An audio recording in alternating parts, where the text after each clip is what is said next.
Good morning everyone. আজকে সকালটা শুরু করলাম এই যে লিকার চা দিয়ে।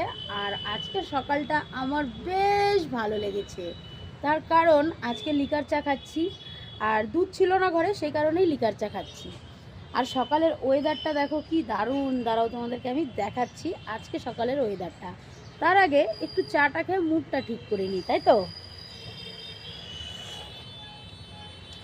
কি টেস্ট বন্ধুরা, সকালবেলা লিকার চা খাওয়ার মজাই আলাদা। আমি আসলেও দুধ চা এবং কফি খাই। আজকে হলো আমার সকালের ওয়েদারটা, ও কি দারুণ লাগছে না বন্ধুরা, জাস্ট ভাবাই যাচ্ছে না। আর সূর্যটা ও জাস্ট লাগছে, দেখছো কি সুন্দর সকালের ওয়েদার যাকে বলে।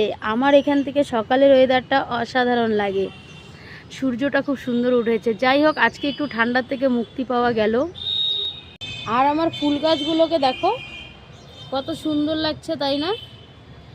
আর এদিকে দেখো সকালের ওয়েদারটা আজকে দারুণ লাগছে, কি সুন্দর রৌদ্র উঠেছে। আর রোজ যে এত ঠান্ডা পড়ে আমার একদমই ভালো লাগে। তো চলো, আমি এখন লিকার চা খাচ্ছি, মানে লাল চা। তোমরা কারা কারা খাচ্ছ আর কি চা খাচ্ছ, কার কার খাওয়া হয়েছে কিনা অবশ্যই কমেন্টে জানাবে। চলো টাটা, দেখা হবে নেক্সট ভিডিওতে। ভালো থেকো, সুস্থ থেকো। আর ভিডিওটি ভালো লাগলে অবশ্যই আমার চ্যানেলটা সাবস্ক্রাইব করে দিও। টাটা বন্ধুরা।